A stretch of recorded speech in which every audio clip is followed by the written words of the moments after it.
Bab 81. Aku belum pernah melihat hal sebodoh itu seumur hidupku.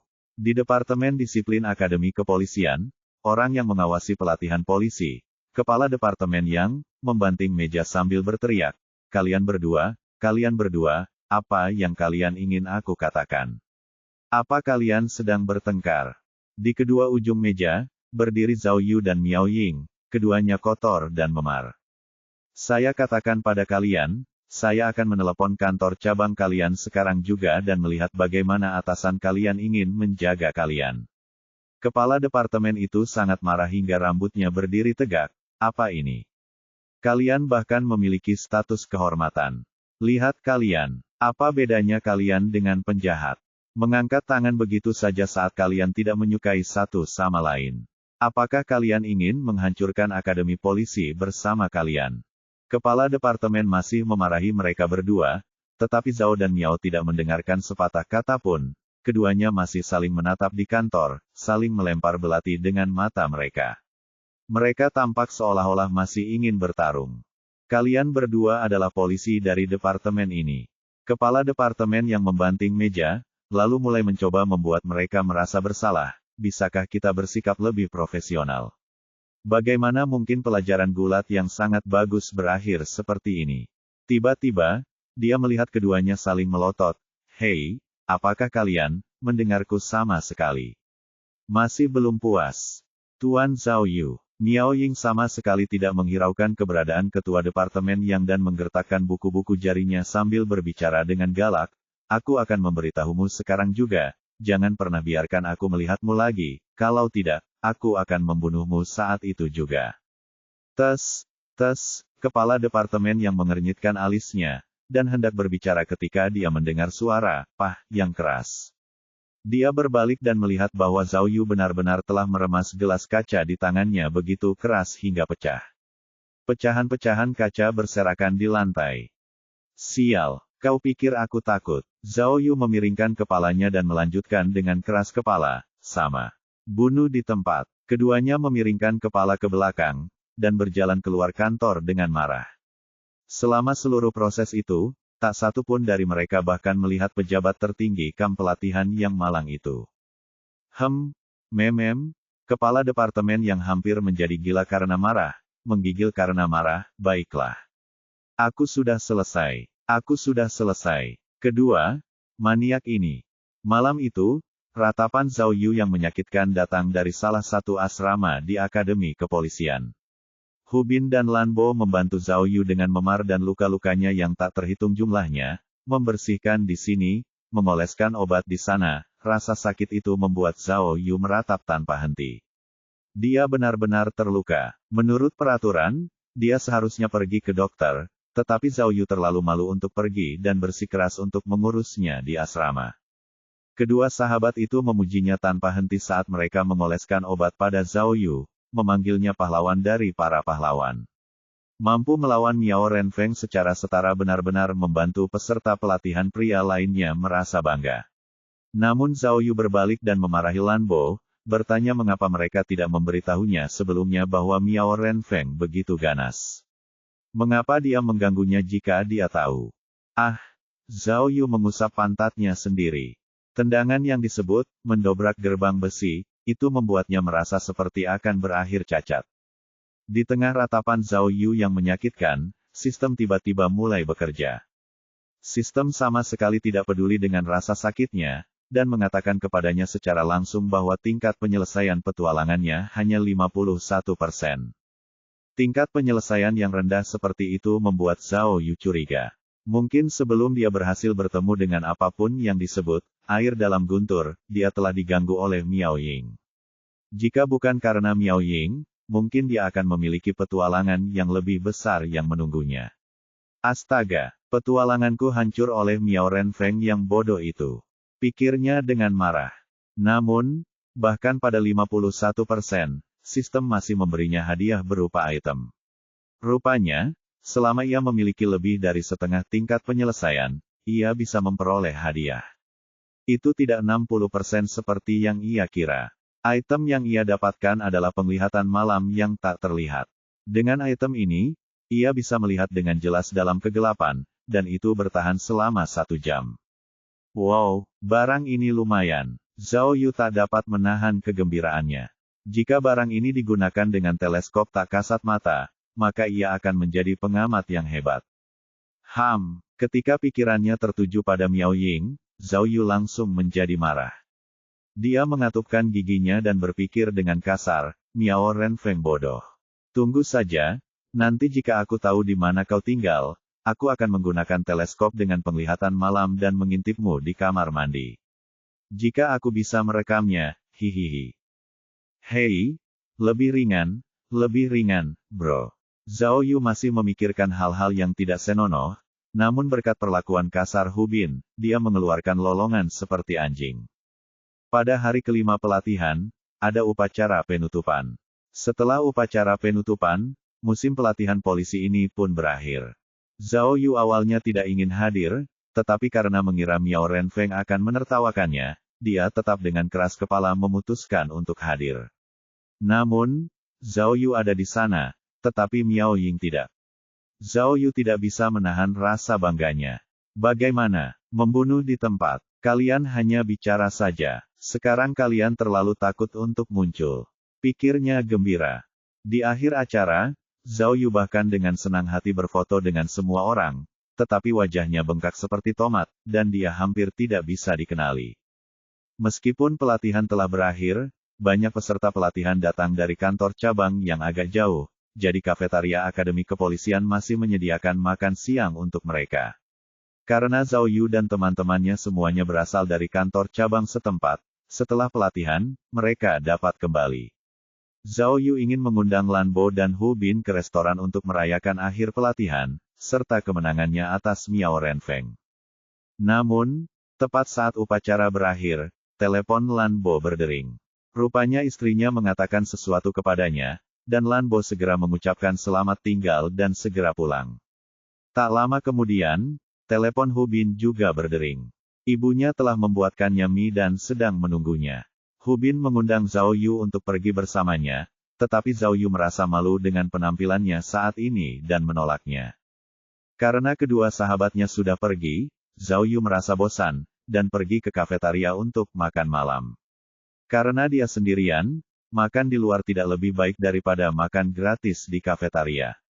Tapi dunia ini memang sempit. Zhao Yu baru saja memilih tempat duduk yang bagus, tetapi dia mendongak dan melihat Miao Ying yang sedang makan banyak. Rupanya Miao Ying tidak lebih baik dari Zhao Yu. Salah satu pipinya bengkak. Dia meringis kesakitan bahkan saat makan. Penampilannya yang sebelumnya diagungkan telah menghilang. Saat mereka saling menatap tajam, jarak di antara mereka hampir membeku. Butuh 10 detik penuh untuk menatap sebelum Zhao Yu bereaksi lebih dulu.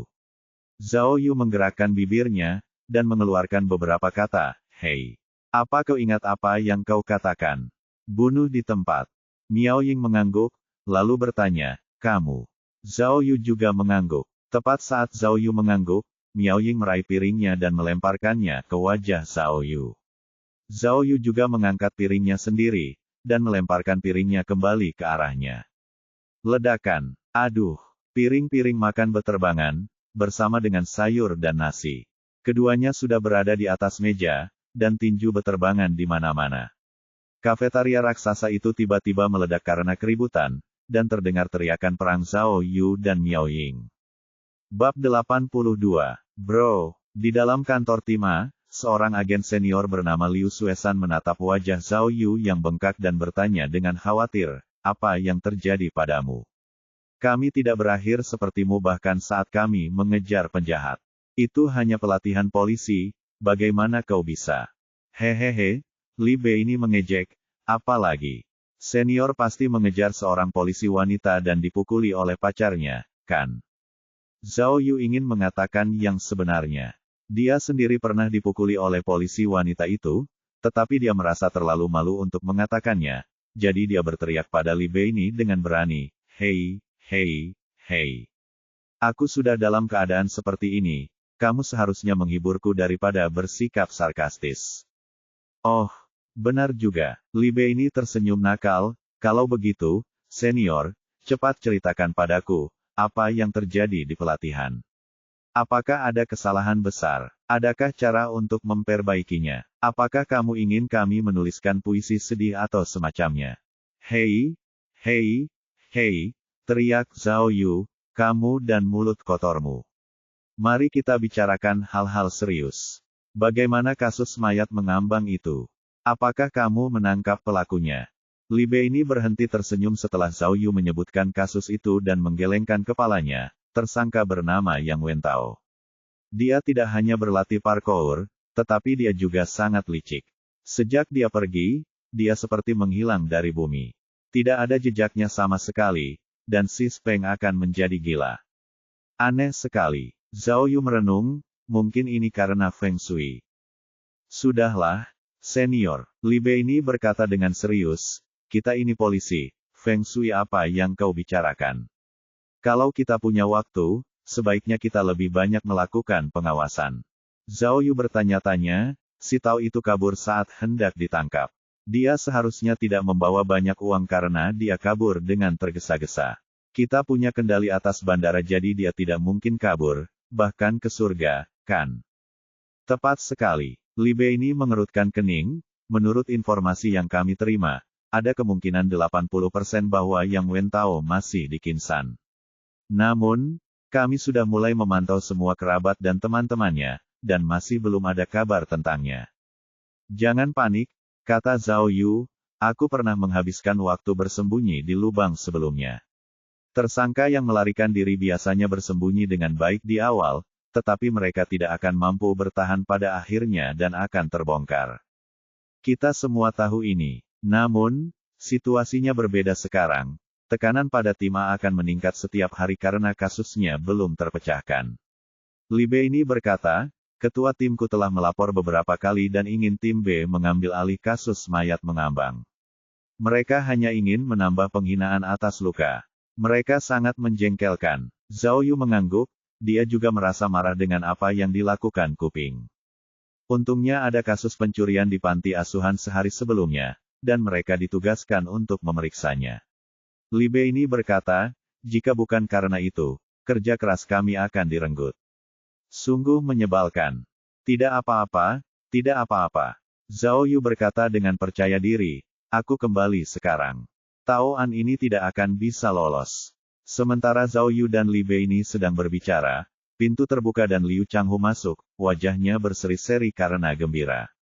Liu Changhu mengangkat kepalanya dengan puas seolah-olah dia mendapat kabar baik. Semua orang berkumpul di sini, ada sesuatu yang penting untuk saya umumkan. Dia tidak sabar untuk berbicara sejak dia melangkah masuk. Namun, detektif tim A sebagian besar berusaha menangkap penjahat itu. Selain Zhao Yu dan Li Bei ini, hanya ada 2 atau 3 detektif yang tinggal di kantor besar itu. Karena itu, pengumuman Liu Changhu tampak sedikit canggung. Tidak ada perubahan yang tampak di kantor yang sepi itu setelah dia selesai berbicara. Meskipun demikian, Liu Changhu tetap tersenyum dan menunjuk langsung ke Zhao Yu. Tidak apa-apa, pengumumanku terutama melibatkan Zhao Yu. Zhao Yu, apa yang terjadi padamu? Dengan siapa kamu bertarung? Kenapa kamu terlihat seperti itu? Melihat senyum licik Liu Changhu, Zhao Yu tahu itu bukan hal yang baik. Dan setelah mendengar bahwa pengumumannya melibatkan dirinya, dia mulai berpikir jika perkelahian antara dirinya dan Miao Ying telah dilaporkan ke kantor polisi. Apakah Liu Changhu akan menghukumnya?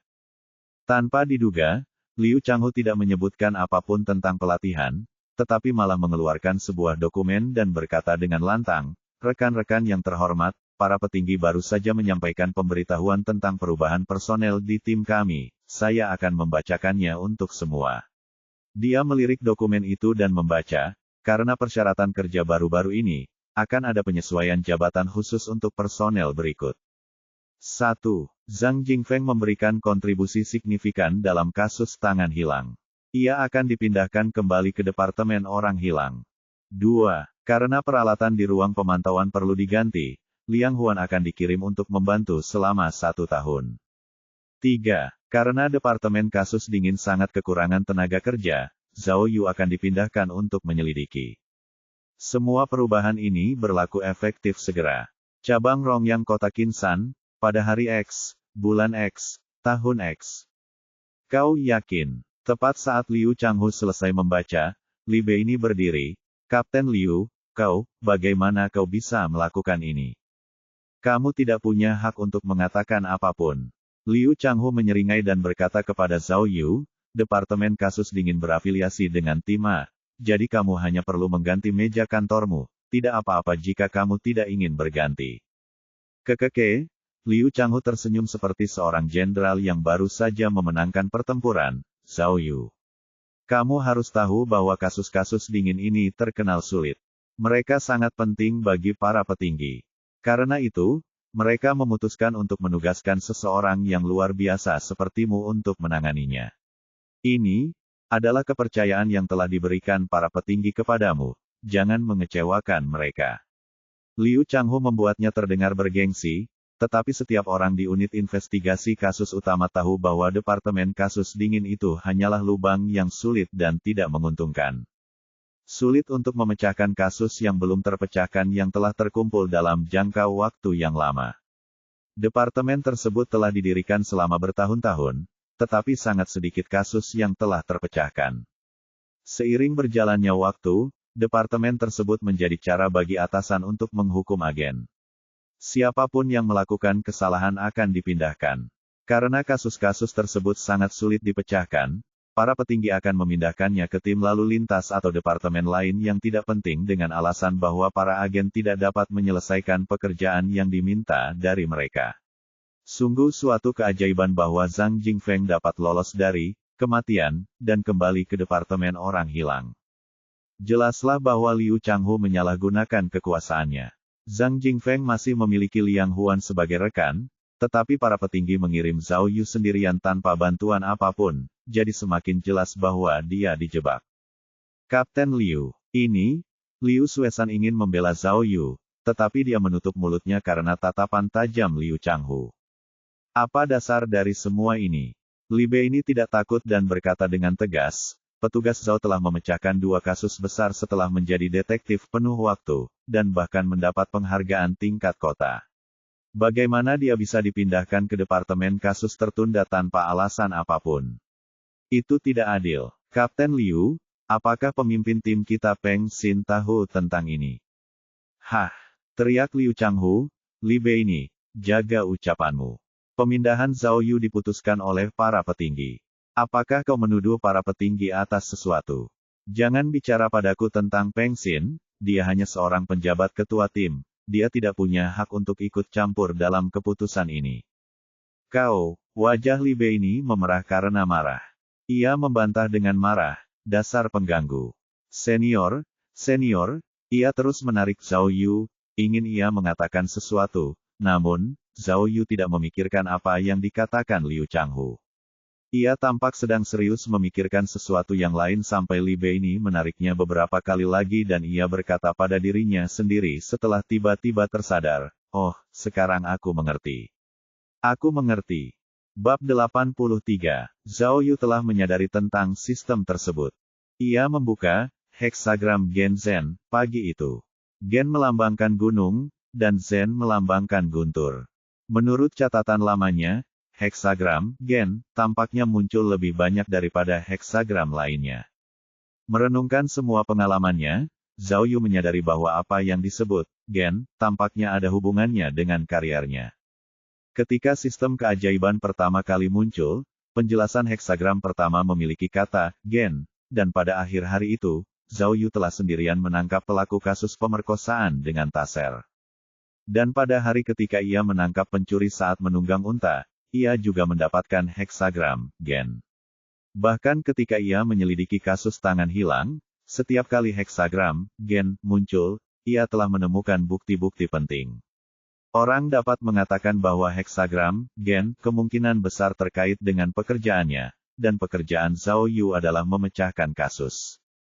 Pengumuman Liu Changhu bahwa Zhao Yu dipindah tugaskan juga sangat berkaitan dengan pekerjaannya. Ini mungkin karena Zhao Yu telah memperoleh heksagram, Gen. Jika Dui melambangkan uang, dan Gen melambangkan kariernya, lalu bagaimana dengan hal-hal lainnya? Zhao Yu mengangguk pelan. Karena ia telah menemukan makna di balik kedua heksagram itu, maka ia pasti akan menemukan makna heksagram lainnya dalam beberapa hari ke depan, bukan? Aku tidak peduli apakah kau mengerti atau tidak, Liu Changhu tidak pernah bisa menebak apa yang dipikirkan Zhao Yu dan melanjutkan tanpa peduli. Mulai sekarang, kau bisa mengurus kasus-kasus yang belum terpecahkan. Dia melanjutkan, oh, benar, aku baru saja memeriksa catatanku. Karena kasus ini tidak terpecahkan selama 10 tahun, kasus pembantaian Uptown mendapat prioritas. Aku akan menyerahkan misi utama ini padamu. Semoga kau dapat melanjutkan kinerja luar biasamu dan menyelesaikan kasus ini dengan cepat. Apa-apaan ini? Li Bei ini sangat gelisah, Ketua Tim Liu, tim kita saat ini sedang fokus pada kasus mayat terapung, jadi kita butuh semua bantuan yang bisa kita dapatkan. Sekarang kau menyuruh petugas Zhao untuk menyelidiki kasus-kasus lama. Bukankah itu hanya akan melemahkan kekuatan tim kita? Hah, Li Bei ini, itu sama sekali bukan maksudku. Liu Changhu melotot padanya, kelompok investigasi kasus dingin dipimpin langsung oleh Tim A. Secara teknis, Zhao Yu masih bisa berpartisipasi. Dia hanya punya satu pekerjaan tambahan. Kau membuatnya terdengar bagus, tapi semua orang tahu betapa sulitnya memecahkan kasus yang sudah lama tertunda. Tidak bisakah kau setidaknya mencari bantuan untuk petugas Zhao? Kata-kata Li Bei ini dipenuhi dengan rasa keadilan. Bagaimana dengan ini, kau pergi memberitahu atasan, dan menempatkanku bersama Zhao Yu. Hah, mendengar ini, Zhao Yu akhirnya berdiri dan menekan bahu Li Bei ini. Melihat Zhao Yu bangkit, Liu Changhu secara naluriah mundur beberapa langkah, takut Zhao Yu akan menyerang kapan saja. Sayang, namun, Zhao Yu tetap tenang saat berbicara kepada Li Bei ini. Terima kasih atas kebaikanmu, aku menghargainya. Jangan khawatir, ini hanya departemen investigasi kasus yang sudah lama diselesaikan. Ini bukan masalah besar. Sebenarnya, aku akan memberitahumu, aku selalu ingin agar atasan memindahkanku ke departemen ini.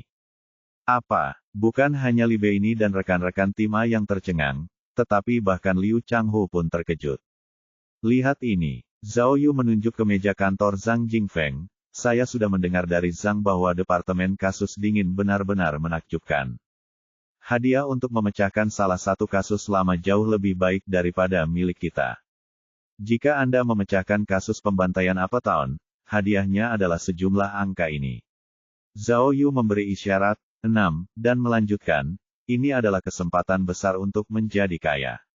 Selain itu, memecahkan kasus-kasus jenis ini membuat Anda lebih kredibel.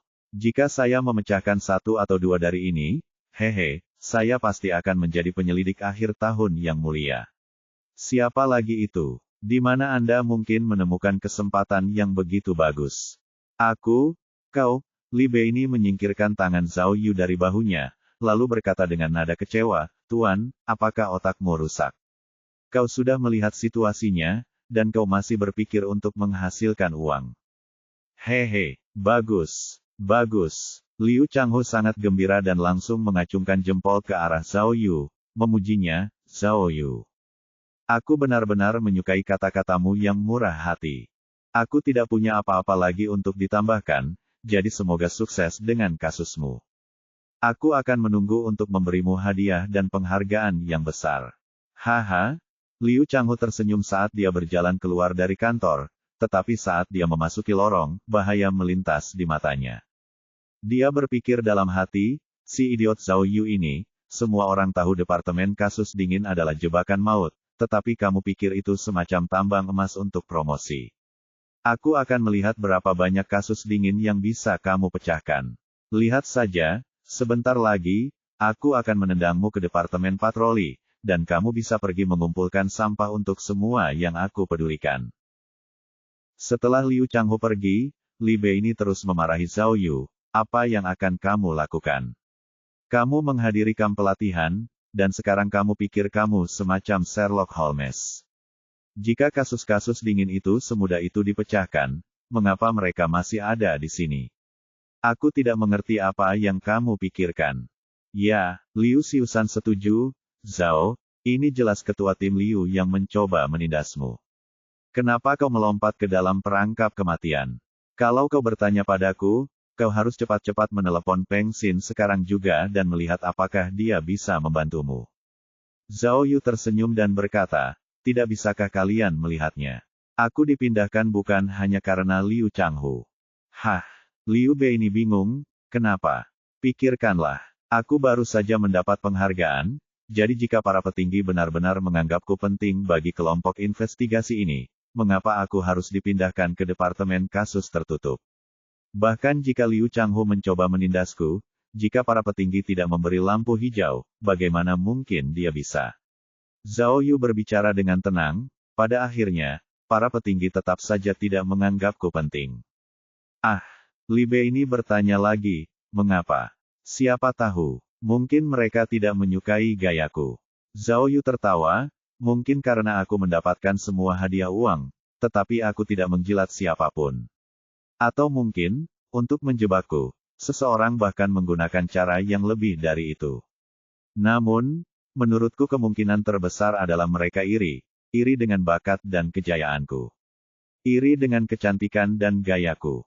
Ya Tuhan, Li Bei ini hampir pingsan mendengar kata-kata Zhao Yu, bro, ini namanya narsisme gila. Bahkan aku ingin menendangmu. Muahaha, Zhao Yu tertawa, tidak peduli apa, karena para petinggi sudah memutuskan, aku tidak bisa berbuat apa-apa sekarang. Aku mungkin juga menerima kenyataan ini. Tapi ini kasus yang sudah lama tidak terungkap. Kata Li Bei ini, apa kau sudah bertemu Liang Huan? Menyebutnya, membantu ruang interogasi, hanyalah eufemisme untuk memberinya pekerjaan kasar. Bro, kalau kau tidak bisa memecahkan kasus apapun, dan dengan ketua tim Liu yang melawanmu, kau bahkan tidak akan bisa melakukannya. Wahahaha, Zhao Yu tak kuasa menahan tawa, namun berdoa dalam hatinya, sistem keajaiban yang mengagumkan, apakah aku harus melakukan pekerjaan kasar atau tidak, hanya bergantung padamu. Bab 84. Pah, sebuah pel hitam jatuh ke tanah, dan pemilik laki-laki itu mencoba menyerang Zhao Yu dengan pel tersebut, tetapi tangannya terjepit ke dinding. Zhao Yu menekan dengan keras dan pemiliknya berteriak kesakitan. Ah, Pak Polisi, Pak Polisi. Berhenti, hentikan sekarang juga. Seorang wanita parubaya kurus di sampingnya ketakutan dan segera memohon. Saya akan bekerja sama dalam penyelidikan ini, oke. Saya mohon, tolong lepaskan suami saya. Menyerang polisi dengan sengaja bisa mengakibatkan hukuman penjara hingga 3 tahun, Zhao Yu berteriak kepada pemilik laki-laki itu dengan nada meremehkan, tapi aku memutar lenganmu adalah tindakan pembelaan yang sah. Setelah mengatakan itu, Zhao Yu memutar lengannya lagi dan pria itu menjerit kesakitan. Pak Polisi, suami saya juga melakukannya demi saya, tolong jangan menaruh dendam padanya. Wanita parubaya itu terus mengucapkan kata-kata yang baik, sebenarnya, saya sudah mengatakan ini berkali-kali tentang kematian mantan suami saya. Saya tidak mengerti mengapa kalian tidak bisa melupakannya begitu saja. Wanita ini adalah Lin Meifeng, istri korban kasus pembantaian Uptown, Yu Zigen. Dia menikah dengan suaminya saat ini setelah Yu Zigen meninggal. Zhao Yu datang ke rumah Lin Meifeng untuk menyelidiki kematian Yu Zigen, yang terjadi beberapa tahun yang lalu. Bukannya kita tidak mau melepaskannya, Zhao Yu menjelaskan, tetapi meskipun Tuhan bekerja dengan lambat, keadilan akan menang. Jika ada kasus pembunuhan, pasti ada pembunuhnya. Kau tidak ingin kematian mantan suamimu tidak terpecahkan, kan? Pak Polisi, saya akan jujur dengan Anda. Lin Meifeng menggelengkan kepalanya, saya senang mantan suami saya meninggal seperti itu, dan pembunuhannya masih belum terpecahkan. Si iblis, Yu Zigen, pantas mendapatkannya, ini balasannya. Dia melanjutkan, saya pasti buta karena menikahi bajingan seperti dia. Dia minum dan berjudi sepanjang hari. Dan begitu dia mulai minum, dia akan memukul saya seolah-olah dia akan membunuh saya. Berbicara tentang masa lalunya yang menyedihkan, air mata Lin Meifeng mulai mengalir. Tahukah Anda bahwa saya sedang hamil 3 bulan? Bajingan itu memukul saya sampai saya keguguran, dan saya tidak bisa hamil lagi, tahukah Anda? Huhuhu. Zhao Yu tercengang melihat wanita di depannya menangis sejadi-jadinya. Dia telah membaca pernyataan terperinci dari Lin Meifeng sebelum dia tiba, dan memahami situasinya, tetapi mendengarnya langsung darinya membuatnya marah. Lin Meifeng benar, bajingan seperti Yu Zigen seharusnya mati seperti itu.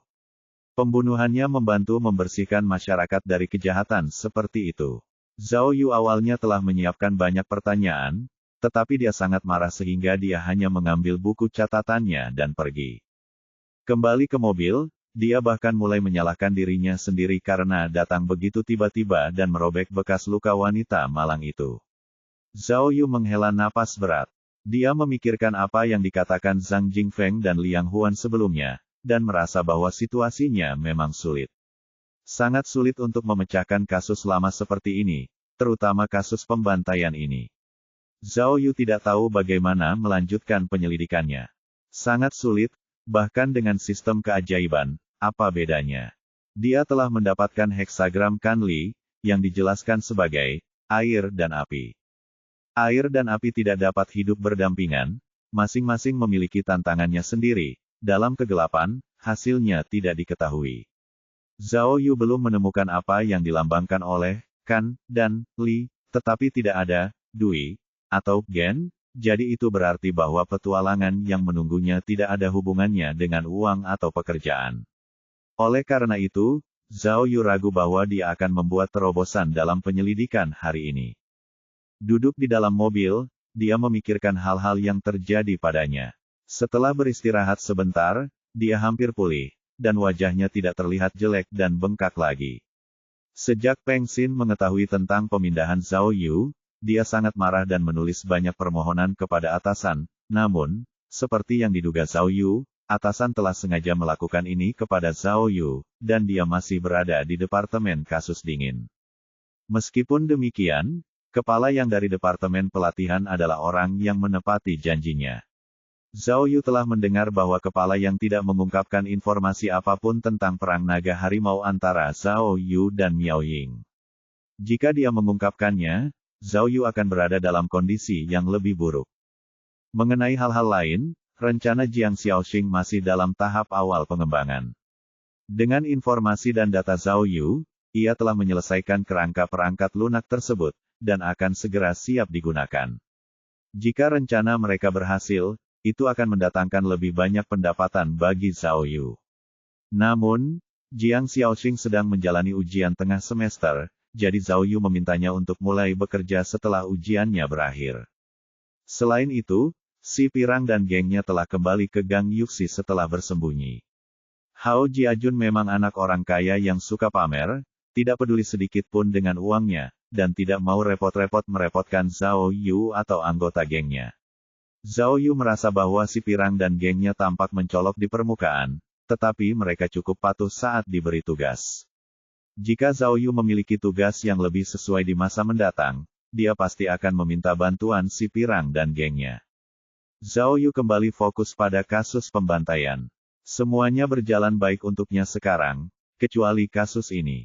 Jika dia bisa memecahkan kasus ini, mengesampingkan uang dan kejayaan, dia setidaknya bisa membuat Liu Changhu marah. Tapi bagaimana dia akan menyelesaikannya? Petunjuk yang tersedia untuk kasus pembantaian Uptown sangat menyedihkan. Selain beberapa foto dan catatan kasus, tidak ada bukti lain. Sulit membayangkan si pembunuh tidak meninggalkan jejak kaki, atau bahkan sidik jari setelah membunuh korban dengan sangat brutal. Siapa pembunuhnya? Zhao Yu tidak dapat menahan diri untuk tidak memikirkan istri korban ketika ia melihat foto-foto berdarah itu. Entah mengapa, ia merasa bahwa kematian korban ada hubungannya dengan istrinya. Karena korban telah mengawasi istrinya dengan sangat saksama, mengapa istrinya tidak ada di rumah pada hari kematian korban? Bukan saja istrinya tidak ada di rumah, tetapi ia juga memiliki alibi yang kuat, dan sepertinya semuanya telah direncanakan dengan saksama. Namun, polisi telah menyelidiki Lin Meifeng secara menyeluruh dan memutuskan bahwa tidak ada celah dalam cerita tersebut. Menurut catatan, Lin Meifeng memiliki masalah mental, dan seorang psikiater bahkan telah mendiagnosisnya. Ia berada di ambang gangguan mental dan bahkan tidak dapat mengurus dirinya sendiri. Bagaimana ia dapat dikaitkan dengan kematian suaminya? Selain itu, Lin Meifeng tidak cantik atau kaya. Tidak masuk akal untuk mengatakan bahwa ini adalah kejahatan karena nafsu, atau bahwa seorang pembunuh telah disewa. Lin Meifeng tampak sama sekali tidak bersalah. Apa kebenaran di balik kasus ini? Tepat saat Zhao Yu sedang berpikir keras, teleponnya tiba-tiba berdering. Zhao Yu telah mengganti nada dering telepon barunya, tetapi nada dering itu masih seperti nada lama yang penuh kenangan. Ah, pahlawan, tolong kejar mimpimu bersamaku. Ah, pahlawan, tolong berikan aku mimpi indah. Zhao Yu mengambil teleponnya dan matanya tiba-tiba terbelalak. Dia tidak pernah menyangka panggilan ini berasal dari Yao Jia. Bab 85. Yao Jia, tidak mungkin. Kenapa dia meneleponku? Zhao Yu mengira dia berhalusinasi, dan membiarkan telepon berdering beberapa saat sebelum mengangkatnya. Dia mengira mungkin Yao Jia menelepon karena Hao Jiajun mengganggunya lagi, tetapi ketika Yao Jia mulai berbicara, ternyata dia sebenarnya mengundang Zhao Yu untuk makan siang. Tidak mungkin. Zhao Yu merasa seolah-olah dia telah diberkati oleh surga. Dia tidak pernah menyangka bahwa kekasihnya dari kehidupan sebelumnya akan dengan senang hati mengundangnya makan siang. Dia begitu gembira hingga tidak bisa berhenti gemetar, dan butuh waktu lama sebelum dia kembali ke dunia nyata.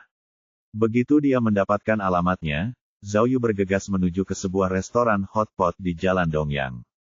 Toko hotpot itu bernama Liuhe Village. Itu adalah toko yang sudah berusia 30 tahun. Toko itu adalah bangunan 2 lantai, hampir antik. Dindingnya terbuat dari batu bata hijau dan batu giok, ditutupi dengan tanda-tanda yang menunjukkan bahwa bangunan itu jelas-jelas tua. Karena pemiliknya setia menggunakan gaya tradisional, Liuhe Village sangat populer dan sering penuh. Bahkan pada siang hari Anda harus melakukan reservasi untuk mendapatkan tempat duduk. Ketika Zhao Yu tiba, Yao Jia sudah menunggu cukup lama di luar toko. Kamar pribadi membutuhkan lebih dari 6 orang, jadi dengan hanya 2 orang, mereka hanya bisa duduk di luar. Maaf, petugas Zhao. Melihat lingkungan yang ramai, Yao Jia merasa malu. Ini pertama kalinya aku mengundangmu makan siang, tetapi aku memilih tempat seperti ini. Aku benar-benar malu. Tidak masalah, tidak masalah. Zhao Yu merasa sangat gembira hingga tubuhnya gemetar. Ingin membantu Yao Jia menuangkan teh, dia malah menuangkannya ke seluruh tubuhnya. Petugas Zhao, apakah Anda pernah makan di sini sebelumnya? Yao Jia bertanya sambil memberikan piring dan peralatan makannya. Zhao Yu menggelengkan kepalanya. Sebelum dia menyeberang, dia sering datang ke daerah ini untuk merusak properti, tetapi belum pernah ada toko hotpot seperti ini. Kalau begitu, kamu beruntung. Jangan hiraukan suasana yang buruk. Makanannya benar-benar enak. Cobalah, daging domba di sini adalah yang paling segar. Senyum Yao Jia sangat murni, membuat Zhao Yu terengah-engah. Daerah itu mungkin miskin dan kumuh, dan sangat ramai, tetapi ini hanya membuat Yao Jia semakin menonjol. Pelayan. Yao Jia jelas sudah terlatih saat memanggil pelayan. Pertama saya mau 2 piring daging domba, 2 botol bir, lalu makanan pembuka. Dia menoleh ke Zhao Yu. Dulu saya tinggal di sekitar sini, tempat ini penuh kenangan. Lihat, dia menunjuk ke dinding di samping tangga. Ada poster besar, tetapi sebagian besar poster telah berubah menjadi hitam karena minyak di udara. Selain kalimat, ikuti perasaanmu, tidak mungkin untuk melihat apapun lagi. Ikuti perasaanmu. Yao Jia tampak sedikit bersemangat, tahukah kau bahwa itu dari lagu yang sangat lama? Penyanyi itu dulu makan di sini. Namanya, Saat Yao Jia mencoba mengingat, tiba-tiba ada seseorang berkata dari meja sebelah, Surui. Ikuti perasaanmu, tolong pegang tanganku. Haha. Zhao Yu dan Yao Jia menoleh bersamaan, dan melihat seorang pria bertubuh besar dan berwajah merah mengenakan setelan jas. Ciri yang paling menonjol dari pria ini adalah wajahnya yang merah, yang tampak seperti sedang memakai riasan. Yang paling menarik, dia tidak memiliki teman, dan hanya makan sendiri. Benar, kata Yao Jia. Kebetulan sekali, waktu aku masih kecil aku juga tinggal di sekitar sini. Seolah-olah, satu-satunya alasanku belajar dulu adalah supaya aku bisa makan hotpot di sini. Pria berwajah merah itu tertawa, setiap kali aku kembali ke Kinsan, hal pertama yang kulakukan adalah datang ke sini dan makan, haha. Untuk bersikap sopan, Yao Jia membalas senyumannya. Oh, Benar juga. Pria berwajah merah itu melanjutkan, aku tinggal di dekat desa Yaowang, kamu. Ah, desa Yaowang. Aku tahu tempat itu, sangat dekat dengan rumahku. Rumahku di Xiaotun. Yao Jia jelas tampak sedikit lebih tertarik sekarang. Pria berwajah merah itu ingin melanjutkan, tetapi tiba-tiba disela oleh Zhao Yu yang berdeham. Hei, Zhao Yu berpikir dalam hati. Bagaimana mungkin dia membiarkan ini terus berlanjut? Yao Jia akhirnya mengajaknya makan, tetapi orang ini mengganggu mereka. Ekspresinya menjadi gelap saat dia berteriak kepada yang lain, habiskan makananmu. Di mana kamu punya waktu untuk mengobrol tidak berguna seperti itu? Dia bahkan tidak bertanya padamu, jadi mengapa kamu berbicara? Kau, pria berwajah merah itu belum pernah melihat seseorang yang begitu kasar, tetapi dia tidak bisa marah hanya dengan satu kalimat itu, jadi dia berbalik dan melanjutkan memakan hotpotnya sendiri. Petugas Zhao. Yao Jia menatap Zhao Yu dengan sedikit marah, dia tidak bermaksud jahat, mengapa kamu begitu agresif? Ah, jangan berkata seperti itu. Zhao Yu berpura-pura tidak bersalah. Aku ini apa? Kau lihat orang itu, makan hotpot sendirian, dan wajahnya merah sekali. Begitu mendengar omongan tentang kecantikan, dia langsung memanfaatkannya. Dia bukan orang baik. Nona Yao Jia, kau sangat cantik, jadi kau harus lebih berhati-hati. Mendengar penjelasan Zhao Yu yang terus terang, wajah Yao Jia memerah. Tetapi dia takut pria berwajah merah itu mendengar kata-kata Zhao Yu, dan juga merasa gugup. Namun untunglah, karena kerumunan itu, pria berwajah merah itu sama sekali tidak mendengar Zhao Yu. Berkat sistem keajaiban, Zhao Yu juga tidak ceroboh. Sejak Yao Jia mengajaknya makan, dia tahu bahwa itu ada hubungannya dengan sistem keajaiban. Sejak dia memasuki desa Liuhe, dia berpikir, mungkinkah ada semacam bukti kunci untuk memecahkan kasus pembantaian? Sama seperti saat aku tidak sengaja memasuki aula musik saat memecahkan kasus tangan hilang. Namun, lokasi restoran hotpot dan tempat terjadinya kasus pembantaian terlalu jauh untuk bisa dihubungkan. Belum lagi, heksagramnya tidak memiliki gen yang melambangkan pekerjaan. Jadi mungkin akan lebih baik jika dia duduk dan makan enak bersama Yao Jia, dan tidak terlalu banyak berpikir. Petugas Zhao. Yao Jia menyela pikiran Zhao Yu, sebenarnya, aku seharusnya mengajakmu keluar. Terakhir kali, jika kamu tidak mengambil tasku kembali, aku akan kehilangan banyak hal. Juga, waktu itu di rumah sakit, jika bukan karena kamu, aku bahkan tidak tahu apa yang akan terjadi dengan Hao Jiajun. Tidak masalah, saya seorang polisi. Saya hanya melakukan tugas saya. Zhao Yu sangat pandai memuji dirinya sendiri. Sementara mereka berbicara, hotpot, daging domba, dan makanan pembuka telah disajikan oleh pelayan. Keduanya memilih saus mereka, dan mulai menaruh makanan di hotpot. Benar, aku tidak akan menyembunyikannya darimu, bahkan setelah beberapa suap, Yao Jia dengan malu-malu berbicara lagi, tasku tidak berharga apa-apa, tetapi karena pacarku memberikannya kepadaku, tas itu sangat berharga. Jika seseorang mengambilnya, aku benar-benar tidak tahu harus berbuat apa. Mendengar kata pacar, Zhao Yu menjatuhkan potongan daging domba yang sedang diambilnya untuk dimakan. Jadi Yao Jia ternyata punya pacar. Ini, tidak bagus, pikirnya. Petugas Zhao. Yao Jia mengerutkan bibirnya, tetapi ragu untuk berbicara, seolah-olah dia akan mengatakan sesuatu yang sulit. Ada apa? Tanya Zhao Yu. Sebenarnya kali ini aku mengajakmu keluar, karena aku perlu meminta bantuanmu. Wajah Yao Jia memerah saat dia menundukkan kepalanya. Oh, Zhao Yu menyadari bahwa Yao Jia mengajaknya makan karena dia butuh bantuan. Namun, karena mereka sudah makan begitu lama, setidaknya dia harus bersikap sopan. Dia melanjutkan tanpa ragu, tidak masalah, silakan saja. Jika ada yang bisa saya bantu, saya akan berusaha sebaik mungkin. Terima kasih banyak. Yao Jia mengungkapkan rasa terima kasihnya, tetapi ekspresinya berubah khawatir lagi. Sebenarnya, begini, aku ingin kau menyelidiki pacarku. Apakah mungkin? Bab 86. Nama pacarku adalah Zhang Jie, kata Yao Jia kepada Zhao Yu, dia memiliki perusahaan mode di kota Lingyun. Aku tidak tahu apa yang terjadi padanya, tetapi dia terus meminta uang padaku. Ketika aku bertanya kepadanya tentang hal itu, dia selalu bergumam dan berkata hal-hal seperti bibi buyutnya perlu dioperasi, atau perusahaannya membutuhkan arus kas dan semacamnya. Dia melanjutkan, "Petugas Zhao, aku khawatir pacarku mungkin mengalami masalah." Yao Jia berkata dengan panik, "Bisakah Anda membantu saya memeriksanya? Jika dia benar-benar diancam oleh orang jahat, Anda harus membantunya, tolong." Memem, Zhao Yu mengangguk, tetapi dalam benaknya ia berharap jika pacar Yao Jia seorang penipu atau pembohong, itu akan menguntungkannya. Zhao Yu bertanya, "Nona Yao Jia, Anda harus siap secara mental. Pacar Anda memulai perusahaan di bagian lain negara ini dan terus meminta uang kepada Anda. Ini jelas bukan hal yang baik dari pengalaman saya. Saya khawatir, dia mungkin seorang penipu."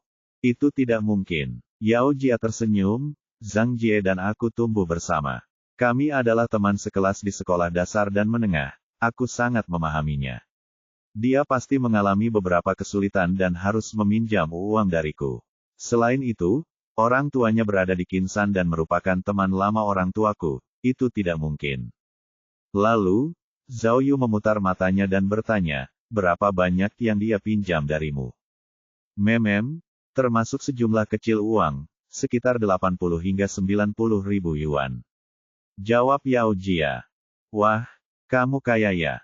Zhao Yu bertanya lagi, "Apakah dia sudah mengembalikan sesuatu?" "Kita akan bertunangan, cepat atau lambat." Yao Jia sedikit tersipu, mengapa dia perlu mengembalikannya? "Cek-cek." Zhao Yu menggelengkan kepalanya, "Dia meminjam begitu banyak uang darimu dan kau sama sekali tidak curiga. Nona Yao Jia, kau benar-benar terlalu baik hati." "Jadi," Yao Jia menundukkan kepalanya dan berkata, "Saya serahkan masalah ini kepada Anda, petugas Zhao.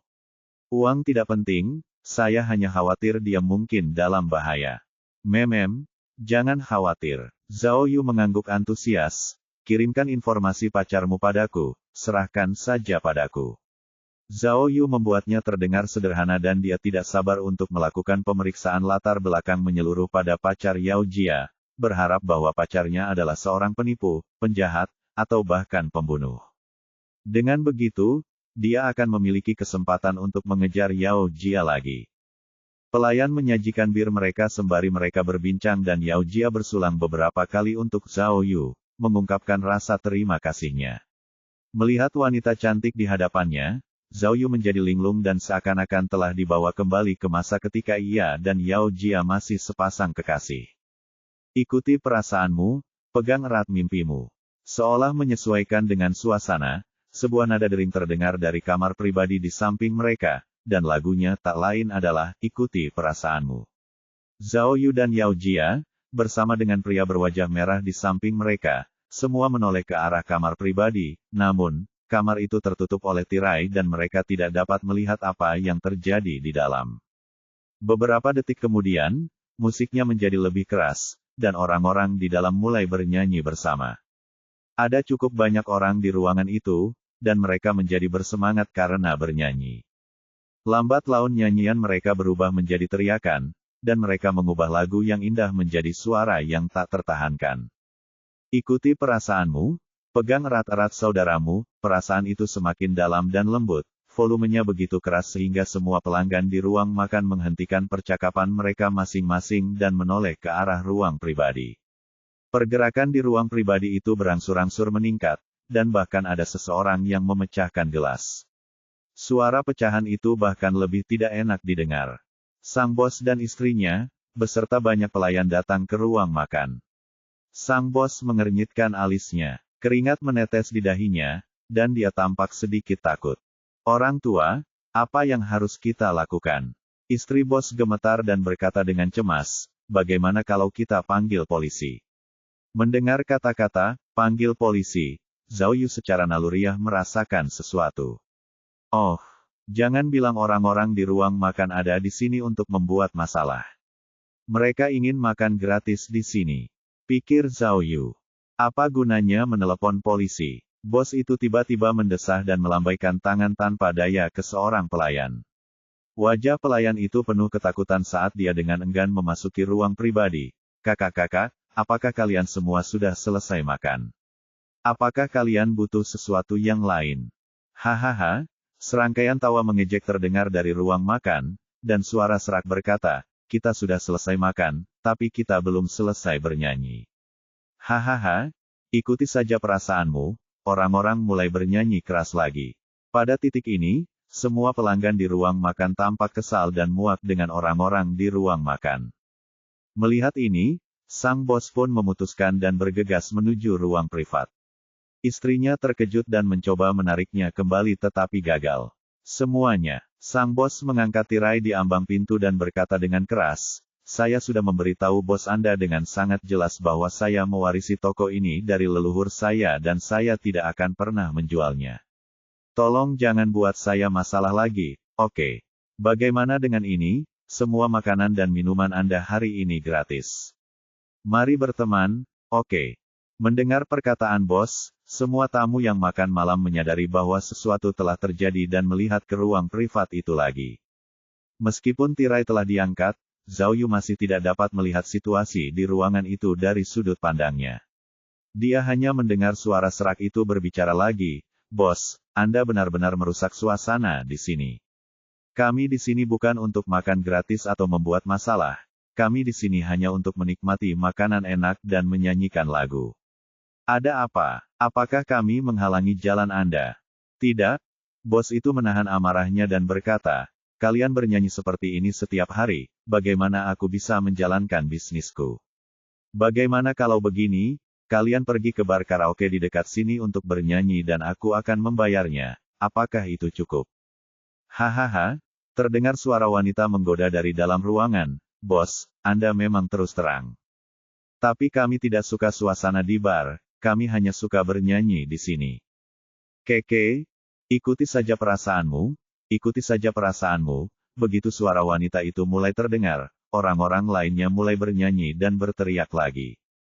Volume suaranya semakin keras dan dinding-dinding mulai bergetar. Ada juga orang-orang yang memecahkan piring dan gelas, dan suara pecahnya membuat orang-orang menggigil ketakutan. Beberapa pelanggan tidak tahan lagi dengan suara berisik itu dan melunasi tagihan mereka sebelum menghabiskan makanan mereka.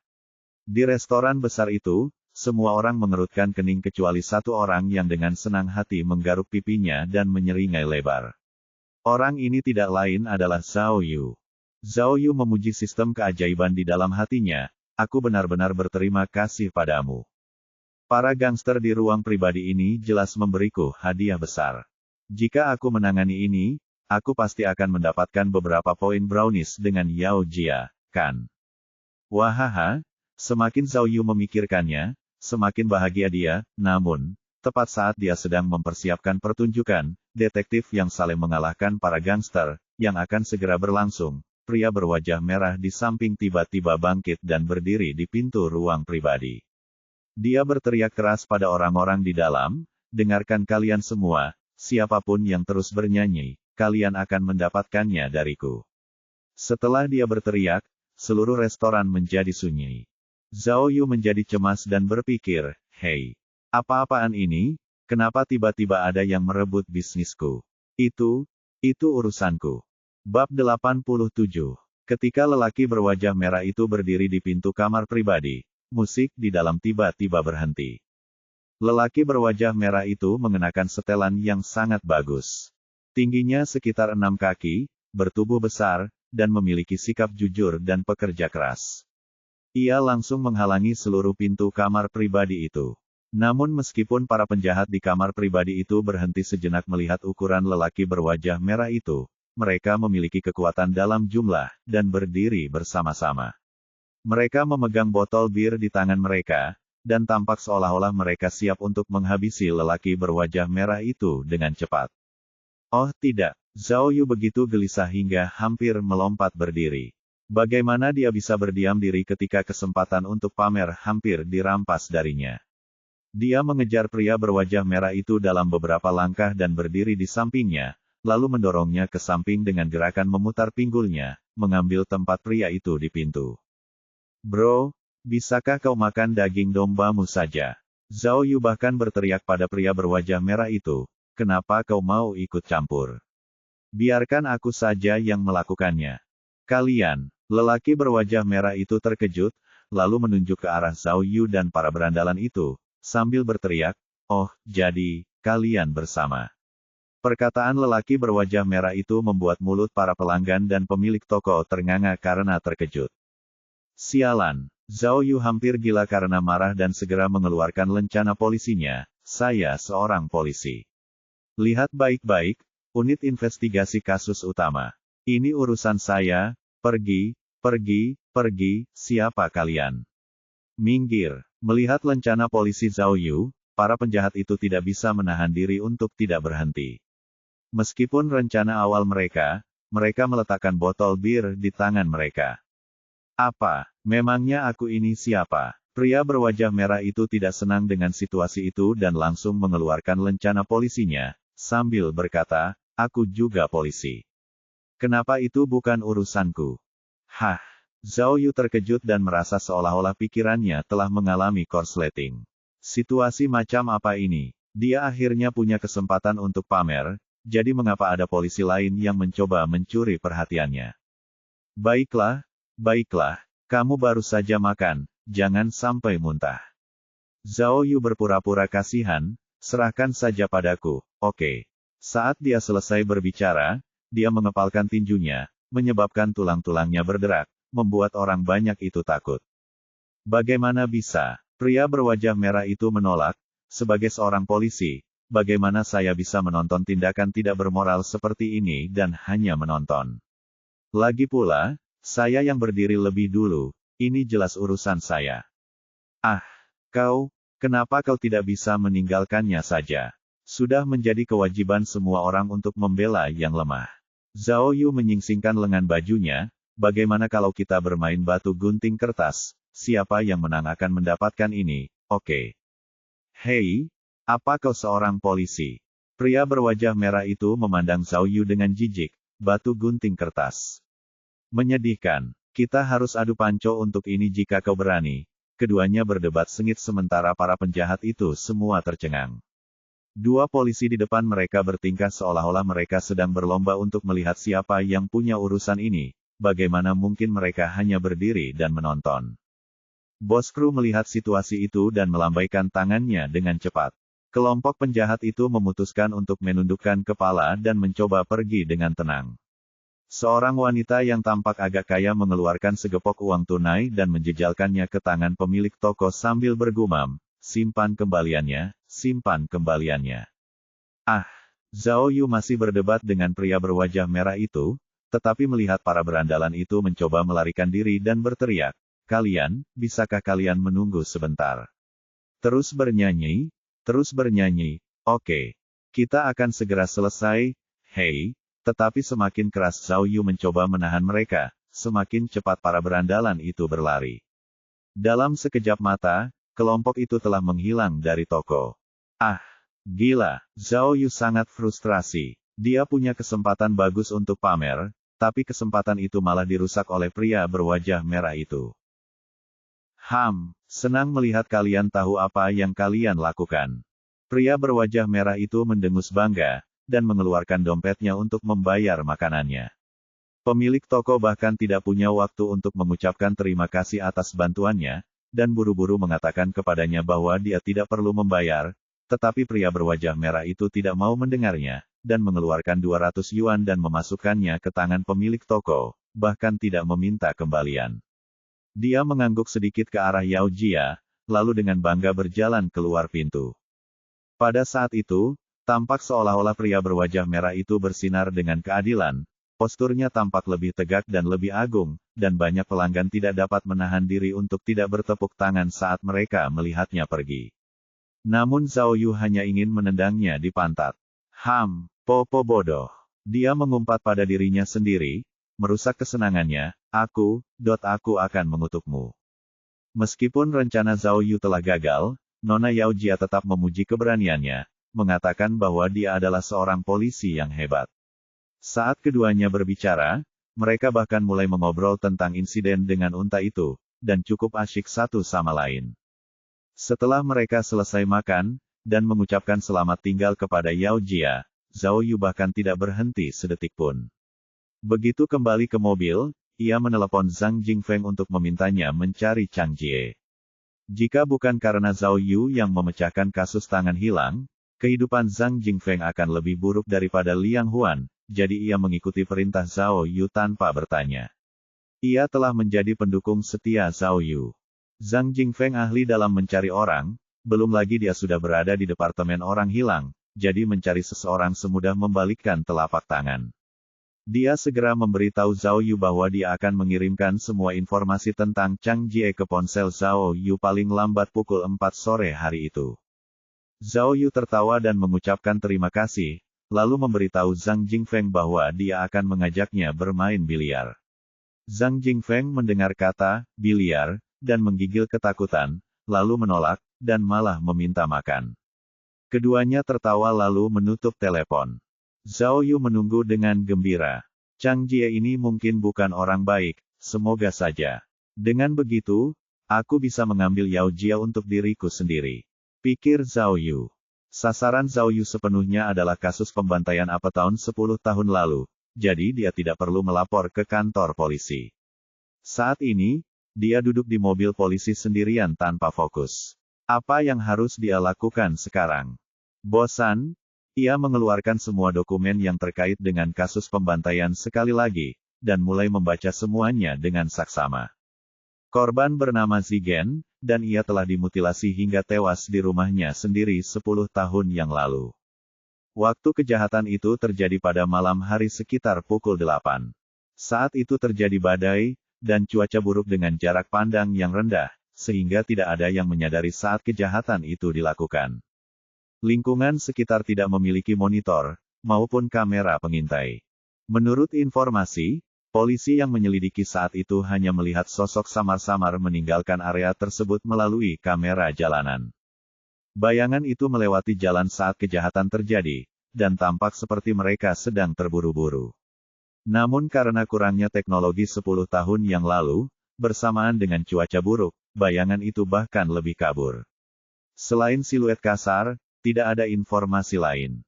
Selain itu, jalan itu cukup jauh dari rumah korban, jadi sulit untuk menebak apakah orang di kamera itu adalah tersangka dalam kasus pembantaian.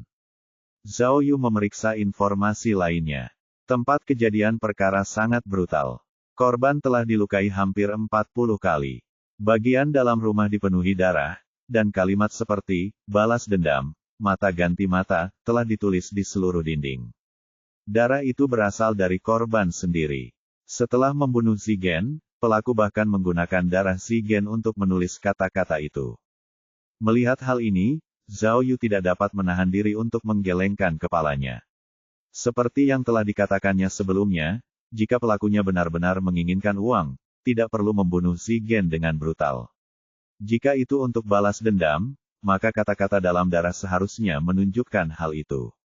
Kata-kata berdarah di dinding itu, jelas telah digunakan sebagai pengalih perhatian. Itu bukan uang atau balas dendam, lalu, apa lagi yang bisa? Bab 88. Menurut catatan, inilah yang terjadi pada hari terjadinya kejahatan.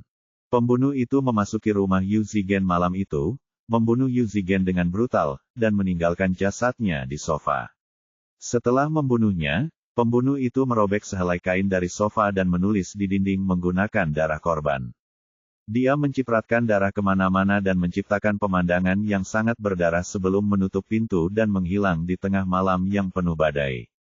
Para tetangga tidak mendengar apapun, sehingga muncul 3 kemungkinan penjelasan. Pertama, si pembunuh telah menutup pintu. Kedua, badai di luar sangat keras. Ketiga, Yu Zigen mungkin telah ditikam hingga tewas pada kali pertama dan tidak mengeluarkan suara apapun. Pembunuhnya sangat kejam, dan tempat kejadiannya berdarah. Namun, seluruh proses kejahatannya sangat teliti, dan tidak ada sidik jari atau jejak sepatu yang tertinggal di tempat kejadian.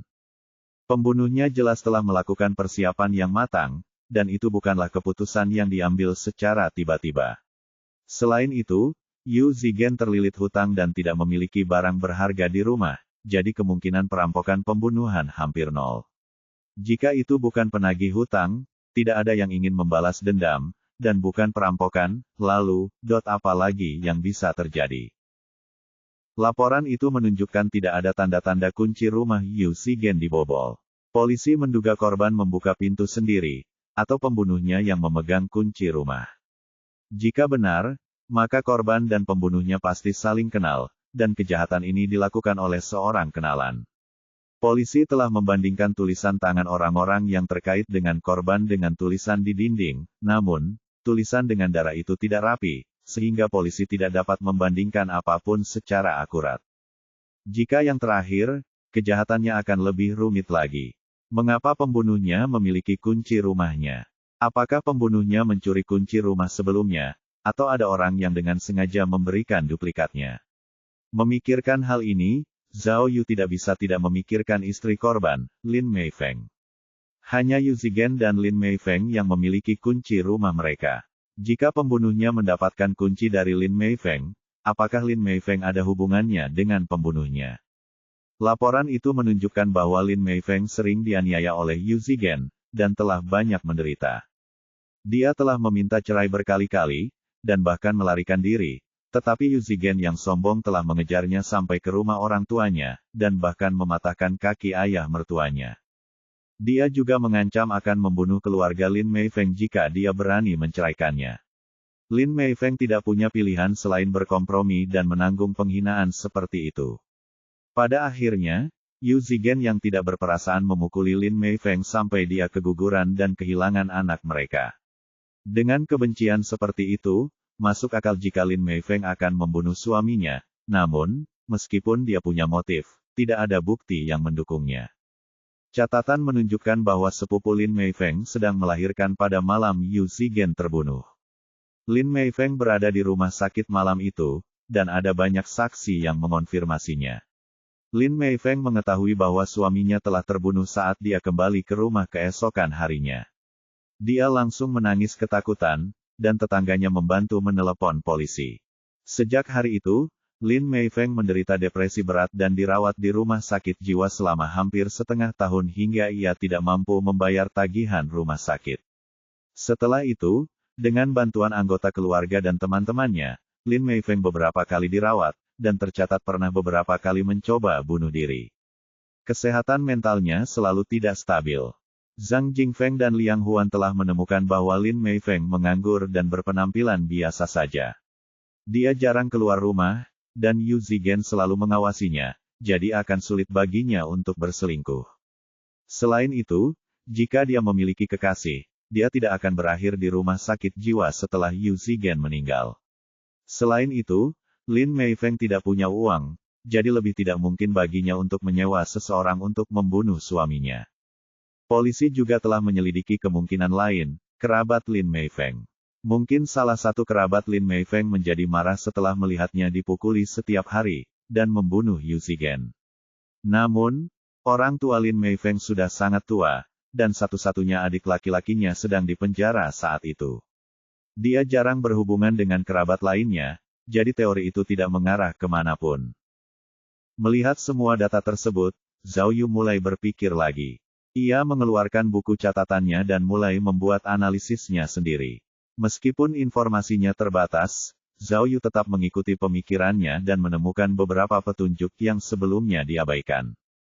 Pertama, Zhao Yu telah melihat banyak orang yang ditusuk dengan pisau, dan luka tusukan pisau biasanya lurus dan lurus, namun, foto-foto luka korban menunjukkan bentuk tanda seru, yang sangat berbeda dari luka tusuk biasa. Setelah mempertimbangkannya dengan saksama, Zhao Yu akhirnya mengerti mengapa demikian. Ketika korban ditusuk, ia mungkin berada di bawah si pembunuh. Kekuatan ke bawah dari pisau menyebabkan bagian atas luka menjadi lebih berat, dan telah membentuk-bentuk seperti tanda seru. Dari foto tersebut, terlihat banyak botol anggur yang jatuh di dekat korban. Hasil otopsi menunjukkan bahwa korban memiliki kadar alkohol yang berlebihan di dalam tubuhnya, yang berarti bahwa ia telah minum banyak malam itu. Ia seharusnya sangat mabuk saat meninggal. Selain itu, korban memiliki lebih dari 40 luka tusuk, tetapi tidak ada di punggungnya. Selain itu, korban telah meninggal di sofa, sehingga Zhao Yu yakin bahwa pembunuhnya telah menyelinap ke dalam rumah. Sangat mungkin pembunuhnya memiliki kunci rumah mereka dan menyelinap masuk, dan pembunuhnya melihat Yu Zigen terbaring mabuk di sofa dan menikamnya di bagian depan. Karena pembunuhnya berdiri, gaya ke bawah dari pisau menyebabkan luka-lukanya tampak seperti tanda seru.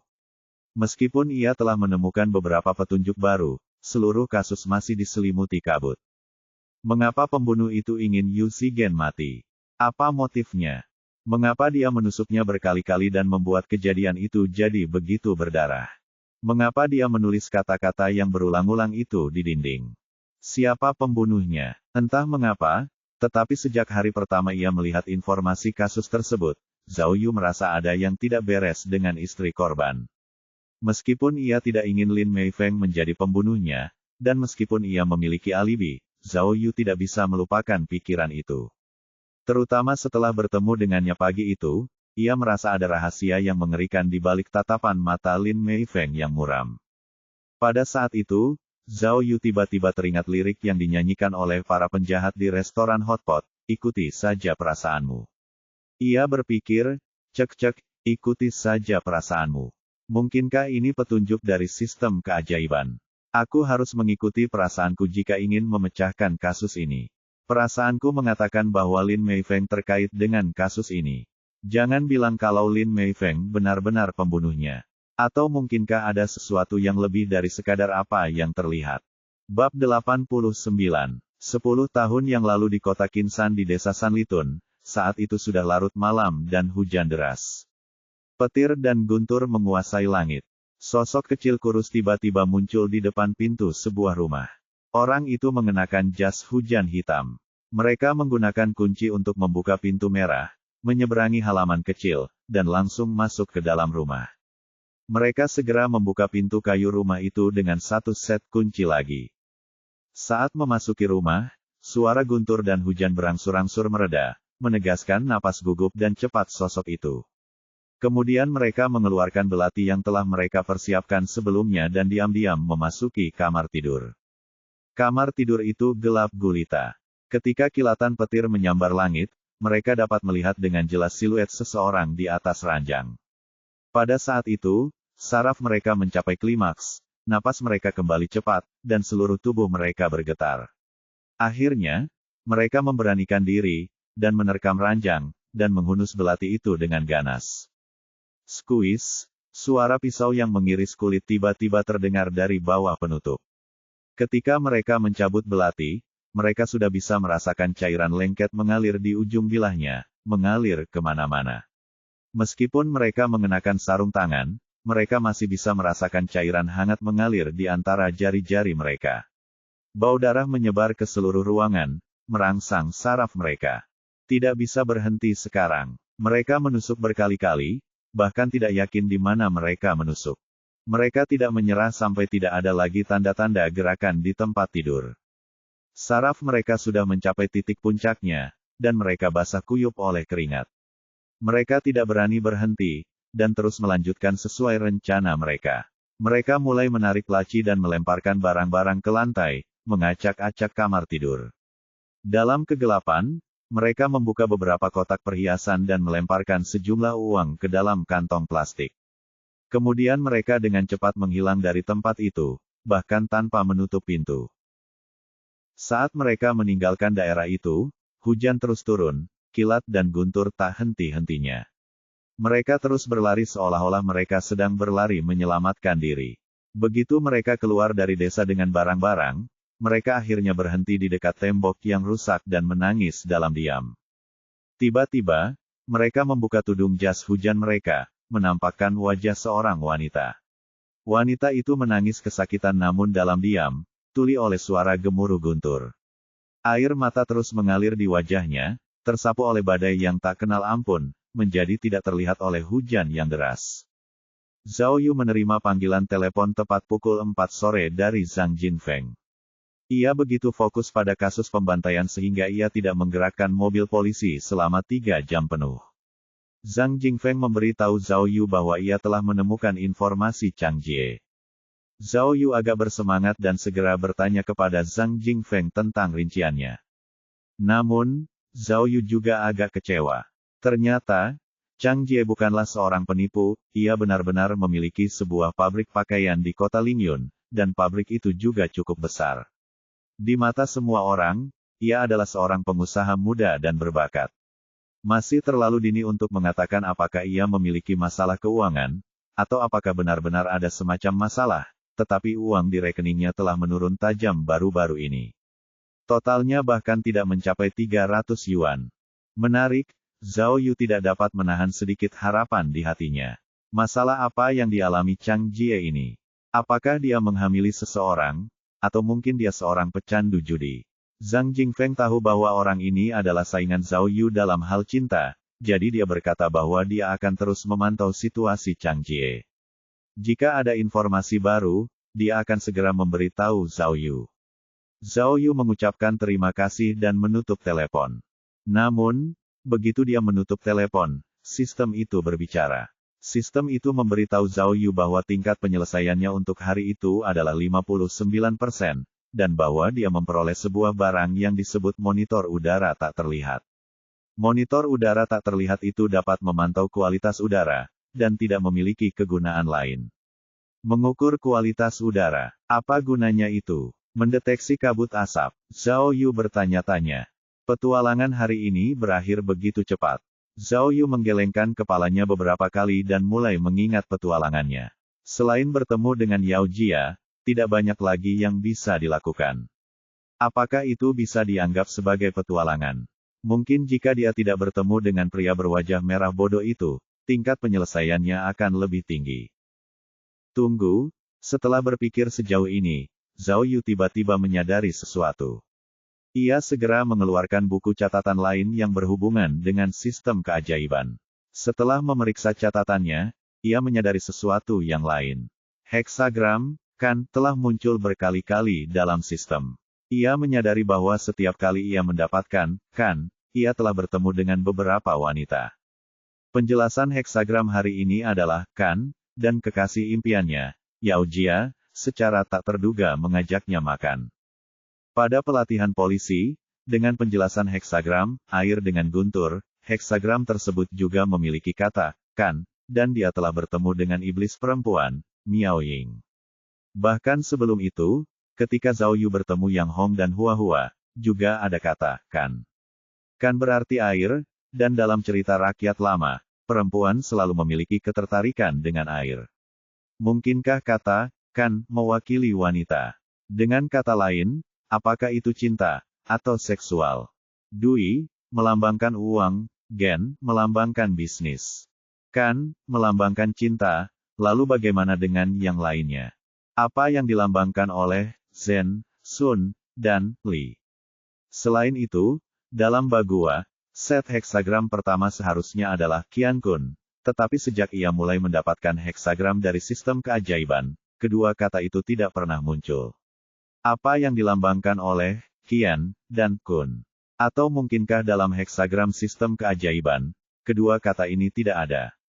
Bahkan setelah merenungkannya sebentar, Zhao Yu tidak tahu, jadi ia memutuskan untuk melupakan pikiran itu untuk saat ini dan pulang ke rumah. Keesokan paginya, sesuatu yang menarik akhirnya terjadi pada Zhao Yu. Setelah batuk hebat, sistem memberinya heksagram, Gen Kan. Gen untuk gunung, dan Kan untuk air. Gunung dan air bersama-sama, indah tak terlukiskan, laut tak terbatas, bagaimana mungkin ada kekhawatiran? Meskipun penjelasan heksagram itu sulit seperti sebelumnya, memahami, Gen, untuk bisnis, dan Kan, untuk cinta sudah cukup membuat Zhao Yu bersemangat. Jika dia tidak salah, harinya akan melibatkan kasus dan wanita. Dia harus siap untuk itu, dan memanfaatkan kesempatan itu saat dia bisa. Setelah berpikir sejauh itu, Zhao Yu mengambil mobil dari kantor polisi pagi-pagi sekali dan langsung menuju kompleks Longchen Jiayun yang merupakan tempat tinggal Lin Meifeng dan suaminya saat ini. Zhao Yu merasa bahwa karena sistem telah memberitahunya untuk mengikuti perasaannya, sebaiknya ia mengejar Lin Meifeng sebagai arah penyelidikannya. Ia bermaksud untuk memulai dengan Lin Meifeng dan melihat rahasia apa yang disembunyikan wanita itu. Kepolisian memiliki mobil khusus untuk membuntuti. Zhao Yu menggunakan Jetta model lama, dan tiba di gedung Lin Meifeng pagi-pagi sekali. Saat itu, Lin Meifeng sedang mengantar anak-anaknya ke taman kanak-kanak, dan sedang membuka kunci skuter listriknya di lantai bawah. Lin Meifeng mandul, dan anak berusia 4 tahun itu bukan anaknya sendiri, tetapi datang bersama suami barunya. Suami barunya mengelola toko peralatan kantor, dan cukup stabil secara finansial. Ia memperlakukan Lin Meifeng dengan baik, dan keluarga yang terdiri dari 3 orang itu hidup damai dan bahagia. Melihat gambaran bahagia Lin Meifeng yang mengantar anak itu ke taman kanak-kanak sambil berbincang akrab dengan anaknya membuat hati Zhao Yu dipenuhi konflik. Di satu sisi, ia berharap kematian Si Gen tidak ada hubungannya dengan Lin Meifeng. Ia tidak ingin merusak kehidupan bahagia yang dinikmati Lin Meifeng saat ini. Namun di sisi lain, Zhao Yu tidak bisa membiarkan arah penyelidikan ini berlalu begitu saja. Ia tidak ingin membiarkan Liu Changhu menang karena ia tidak bisa memecahkan kasus ini. Dengan perasaan yang saling bertentangan ini, ia terus membuntuti pihak lainnya. Setelah mengantar anaknya ke taman kanak-kanak, Lin Meifeng membeli sarapan bersama suaminya di sebuah toko sarapan. Setelah menghabiskan makanan mereka, suami dan istri itu pergi ke toko peralatan kantor dan bekerja bersama. Sang suami adalah bosnya, dan Lin Meifeng adalah tangan kanannya. Suami dan istri itu bersama-sama sepanjang pagi, tetapi tidak melakukan sesuatu yang istimewa atau luar biasa. Zhao Yu merasa semakin gelisah di dalam mobil. Mungkinkah perasaannya salah? Namun akhirnya ada heksagram, kan Gen, bukan. Sistem, di mana petualanganku hari ini? Bab 90. Setelah makan siang, pukul 1, pukul 2, pukul 3, melihat waktu yang terus berlalu, Zhao Yu menjadi sangat gelisah. Lin Meifeng dan suaminya sibuk bekerja di toko, dan tidak ada yang aneh sama sekali. Kegembiraan yang dimiliki Zhao Yu di pagi hari telah lama menghilang, ya ampun heksagram Gen kan. Dia mengira bahwa dia tidak hanya akan mendapatkan beberapa terobosan dalam penyelidikan hari ini, bahwa dia juga akan mendapatkan beberapa kejutan besar dengan wanita sekarang. Entah dia akan menemukan petunjuk penting dalam kasus pembantaian, atau gadis impiannya, Yao Jia, akan berkencan dengannya lagi. Namun, sudah hampir pukul 4 dan dia masih dengan tangan kosong. Mungkinkah arahku salah? Atau mungkin ada beberapa detail yang tidak kuperhatikan. Saat Zhao Yu merenung, teleponnya berdering. Itu adalah panggilan dari Zhang Jingfeng. Mata Zhao Yu berbinar dan dia dengan cepat menjawab panggilan itu. Zhao, kata Zhang Jingfeng, aku menemukan sesuatu pada Zhang Jie yang kau suruh aku periksa. Oh, Zhao Yu tiba-tiba duduk dan mencoba membuat Zhang Jingfeng segera mengatakan apa yang telah ditemukannya. Zhang Jingfeng menyeringai lalu berkata misterius, berdasarkan lokasi ponselnya, dia ada di Kinsan hari ini, dan sekarang berada di pasar grosir industri kecil Sanlitun. Sanlitun. Pasar grosir industri kecil. Zhao Yu merenung dan berkata dengan bodoh, Zhang Jie memiliki pabrik garmen, jadi dia pergi ke pasar grosir untuk mengirim barang. Apa yang salah dengan itu? Cek, dan kau masih menganggap dirimu berpengalaman dalam bermasyarakat.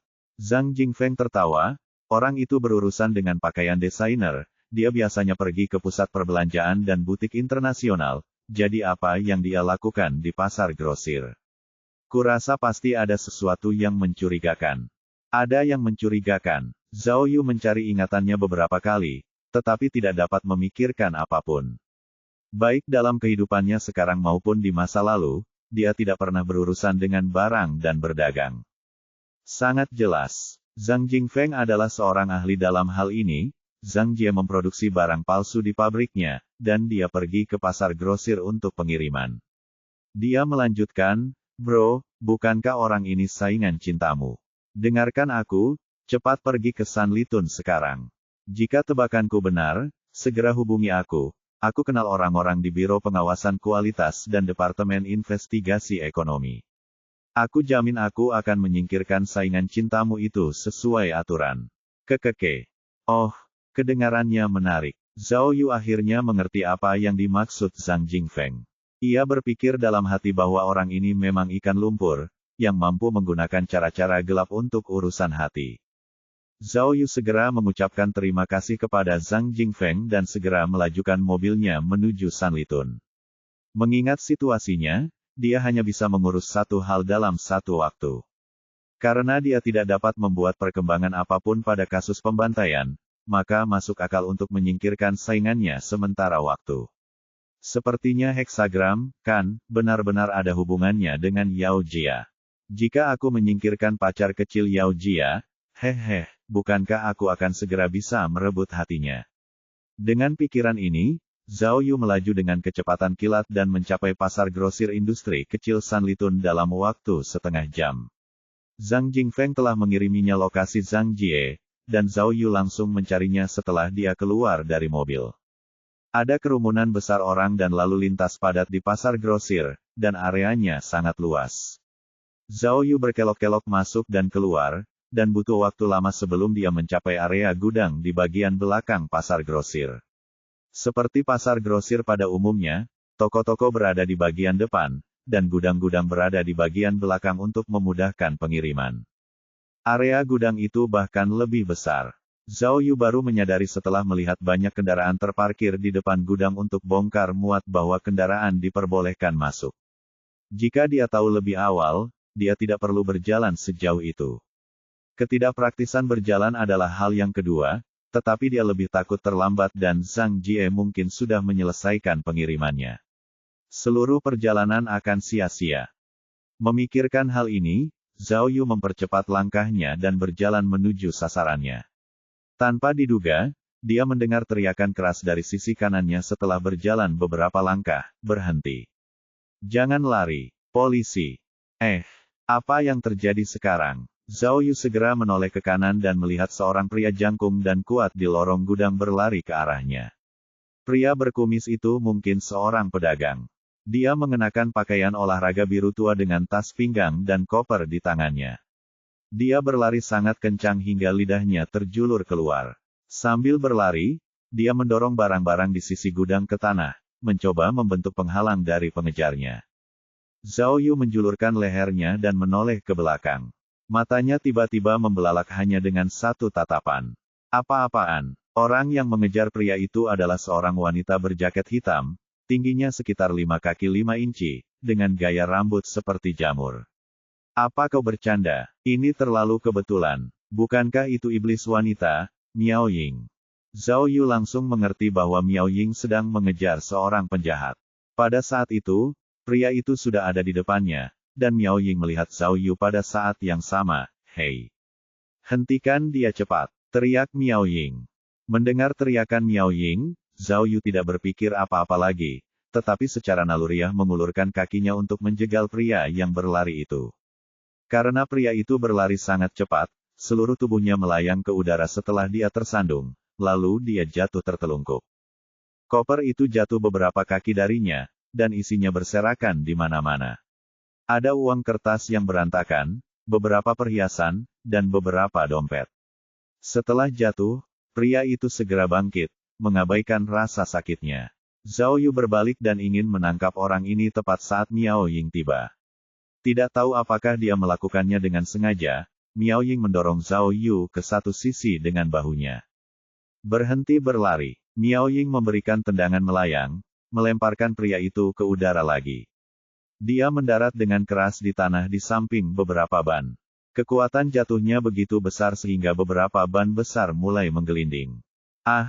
Pria itu, yang sudut mulutnya berdarah dan batuknya tak henti-hentinya, telah kehilangan kemampuannya untuk membela diri, namun, Miao Ying adalah iblis wanita yang terkenal kejam.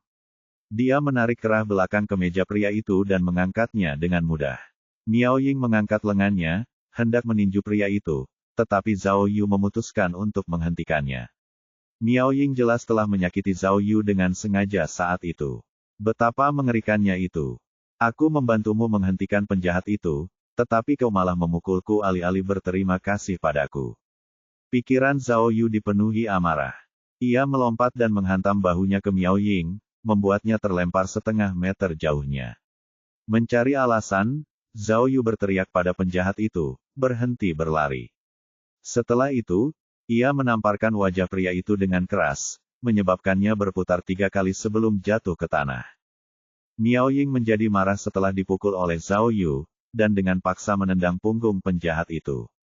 Pada saat yang sama, dia menggunakan sikunya untuk memukul dada Zhao Yu, hampir mematahkan tulang rusuknya. Zhao Yu berteriak dan menendang dada penjahat itu, lalu dia menjulurkan pantatnya dengan kuat, menyebabkan Miao Ying tersandung.